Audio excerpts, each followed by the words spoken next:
Welcome, aspirants. In this explainer, we're going to break down a really important ISRO mission. This isn't just about cool tech.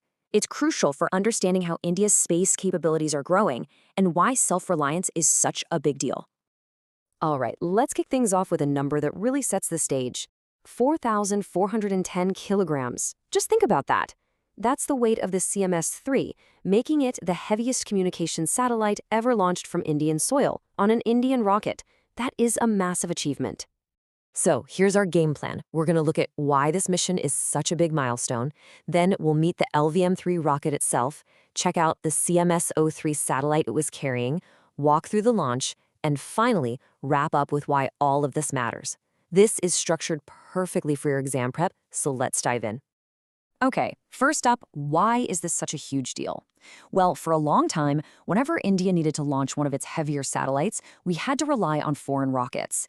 This mission, it completely flips the script. It shows that we can now launch these heavy payloads ourselves, putting them into what's called a Geosynchronous Transfer Orbit, or GTO. You can think of GTO as the perfect on-ramp to get a satellite to its final destination in space. This is a real game changer. All right, let's get to the main event, the star of the show, the Launch Vehicle Mark III, or LVM-3. You might have heard its nickname, ISRO's Bahubali, and trust me, with its sheer power, it has absolutely earned that title. So, what is the LVM-3? It's ISRO's workhorse, their most powerful, operational, heavy-lift vehicle. We're talking about a rocket that's 43.5 meters tall and weighs a mind-boggling 642 tons when it takes off. And if you're wondering about its track record, well, this is the very same rocket that flawlessly launched the historic Chandrayaan-3 mission. So yeah, it's reliable. Now, this rocket is a three-stage beast. Let's break it down. To get off the ground, it uses two huge S-200 solid propellant strap-on boosters. They provide that initial massive push. Once they've done their job, the L-110 liquid core stage takes over. And for the final, precise push into orbit, that's the job of the super-efficient C-25 cryogenic upper stage. Okay, for all you aspirants out there, here's a little trick to remember the sequence of the propellant stages. Just think SLC, successfully launching cargo. Simple, right? S for the solid strap-ons, L for the liquid core stage, and C for that final cryogenic upper stage. Super helpful for your exams. Okay, so we've gotten to know the rocket, but what was the precious cargo it was carrying? Let's talk about the CMS-03 satellite. The CMS-03, which you might also see referred to as GSAT-7R, isn't your average communication satellite.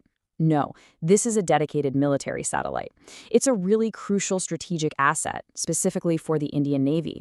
It gives them secure communication over huge stretches of the ocean, which is a massive boost for our country's maritime domain awareness. So let's run through the key specs real quick. We already talked about its weight, a whopping 4,410 kilos. It's built to last for a good 15 years up there. And its main job? It's augmenting our naval communications, basically taking over from the older GSAT-7 satellite that went up back in 2013. All right, now for the really cool part, the launch itself. Let's trace the LVM-3's entire journey, second by second, from the moment of liftoff all the way to deploying the satellite into orbit. So, look at this timeline of events.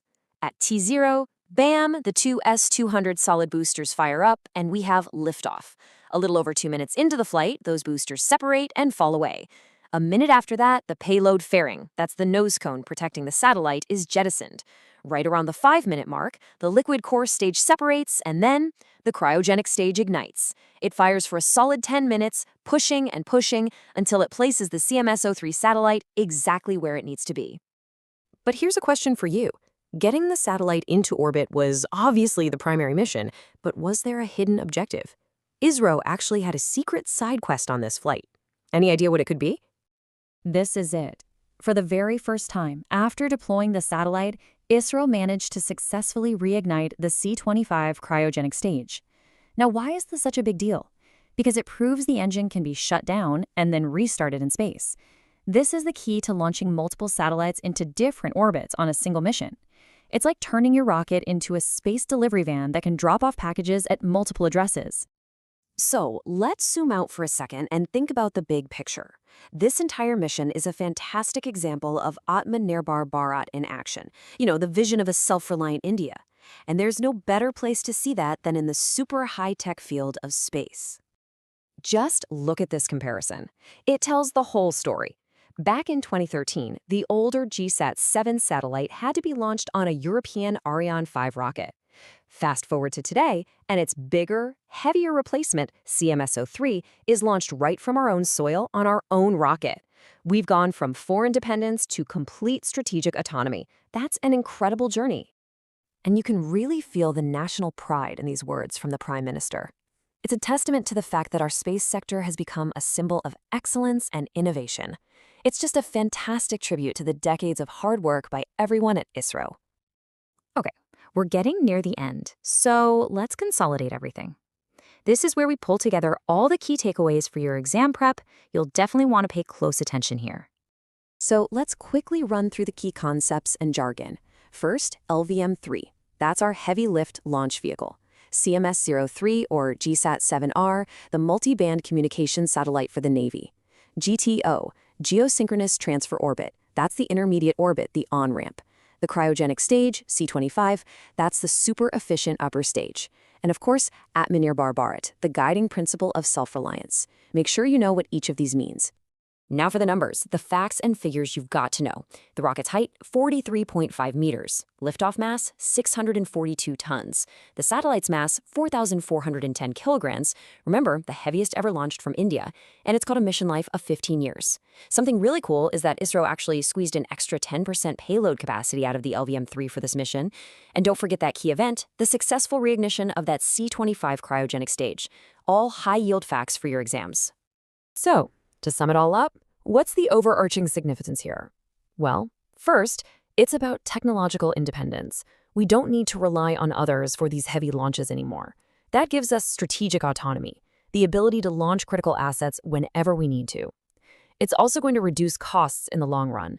And most importantly, this mission proves the LVM3 is ready for the really big stuff.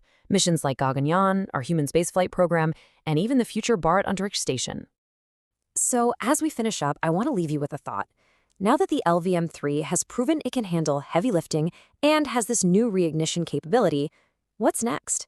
What new frontiers is this going to open up for India's space program? It really makes you wonder what they'll conquer next, doesn't it?